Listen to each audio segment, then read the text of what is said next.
You've bought RAM before and seen numbers like CL16, CL18, CL30, CL36 on the box. Most people ignore them completely or assume lower is always better. Neither approach is right.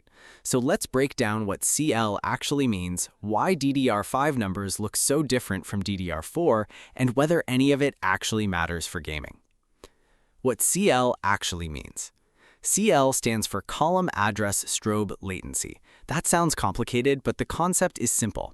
When your CPU needs data from RAM, it sends a request. CL is the number of clock cycles that pass between the CPU sending that request and the RAM delivering the first piece of data back. CL16 means 16 clock cycles pass before data starts flowing. CL30 means 30 clock cycles. Lower number, faster response. That's the basic rule, but it's only half the story, and missing the other half is where most people get confused.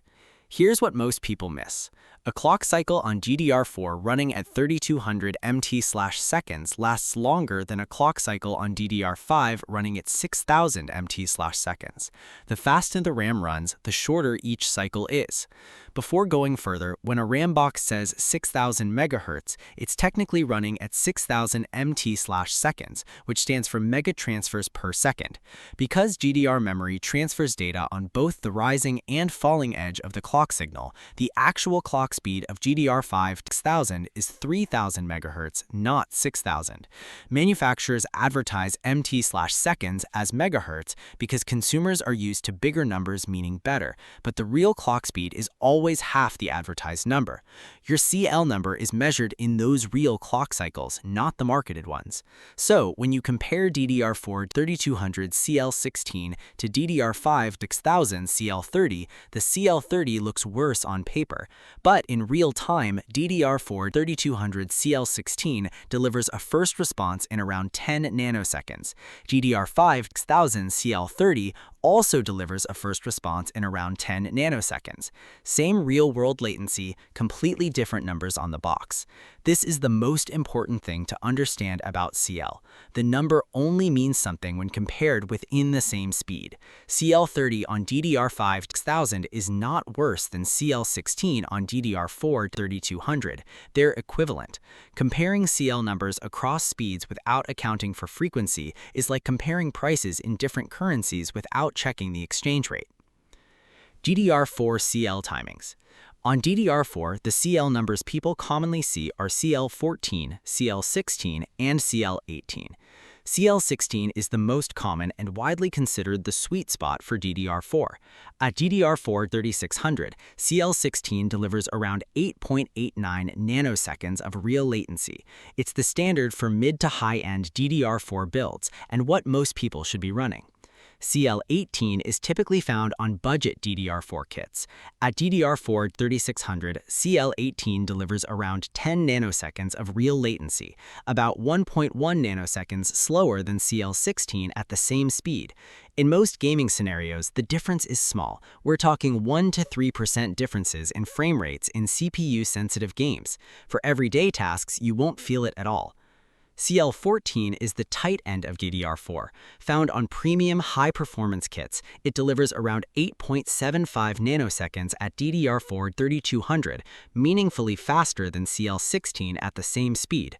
Worth knowing, DDR4 3200 CL14 often outperforms DDR4 3600 CL18 in real-world use despite running at a lower advertised speed, because the tighter timing compensates for the lower transfer rate. The CL matters as much as the mt/seconds. DDR5 CL timings.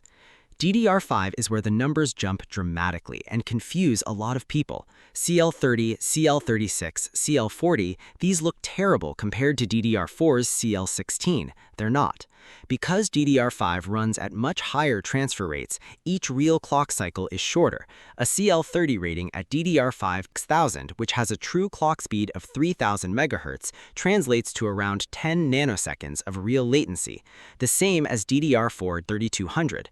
The number is bigger, but the actual delay is identical.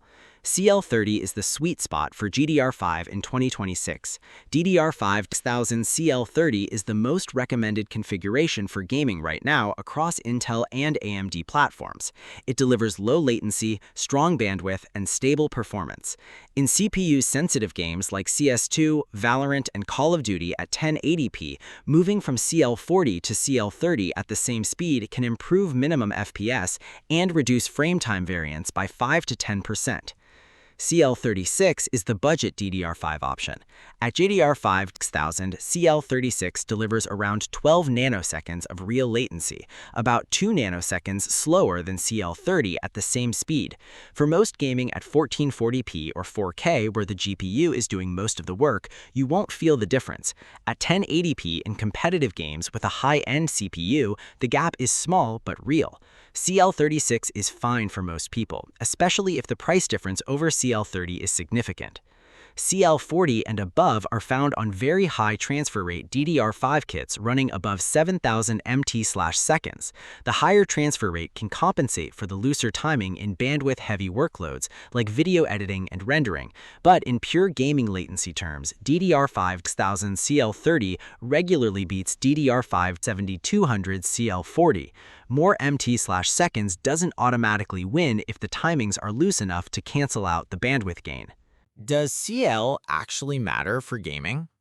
Honestly, for most people, less than you'd think. At 1440p and 4K, your GPU is doing the heavy lifting. RAM latency has minimal impact on frame rates at those resolutions because the GPU is almost always the bottleneck before RAM becomes relevant. The difference between CL30 and CL36 at 1440p might be 1 to 2 FPS in the most sensitive scenarios. At 1080p with a powerful CPU and high refresh rate monitor, CS2, Valorant, Apex Legends at 240Hz or above, CL does matter more. These games are CPU sensitive, and every millisecond of RAM latency contributes to frame time consistency. Tighter timings mean smoother 1% lows, which is the number that determines whether your game feels smooth or occasionally hitches even when the average FPS looks fine. The practical advice: don't pay a significant premium for tighter timings if you're gaming at 1440p or 4K. Do pay attention to CL if you're building a competitive 1080p gaming rig and frame time consistency matters to you. The number that actually matters more than CL. Real latency in nanoseconds is the number that actually compares RAM kits fairly. The formula is simple. Take the CL number, divide it by half the advertised speed, which gives you the true clock speed in megahertz, then multiply it by 1000. So DDR5 6000 CL30, 30 divided by 3000 multiplied by 1000 equals 10 nanoseconds. DDR4 3200 CL16, 16 divided by 1600 multiplied by 1000 equals 10 nanoseconds. Same result. Now you can compare any two RAM kits honestly, regardless of whether one is DDR4 and one is DDR5, or whether one CL number looks bigger than the other. The nanosecond number is the truth. The CL number on the box is only part of it. What to actually buy? On DDR4, DDR4 3600 CL16 is the sweet spot. It's widely available, well-priced after DDR5 pushed DDR4 into a different market tier, and delivers strong performance for any DDR4 platform. If budget is tight, DDR4 3200 CL16 is still a solid choice. Avoid anything above CL18 at DDR4 3600. The latency penalty starts to show in CPU-sensitive games. On DDR5, DDR5 6000 CL30 is the recommendation for most people in 2026. It hits the sweet spot of low latency, high bandwidth, and platform compatibility. Ryzen 7000 and 8000 series CPUs in particular are optimized around 6000 mt/s and perform best there. If CL30 is out of budget, DDR5 6000 CL36 is the next best option, same speed, slightly looser timing, lower price, and the real-world difference is small for most use cases. Don't chase DDR5 7200 or above unless you specifically need maximum bandwidth for content creation.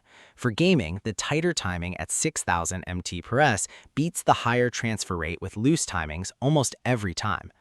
And whichever kit you buy, make sure XMP or Expo is enabled in your BIOS. Without it, your RAM runs at its default JEDEC speed, not the rated speed on the box.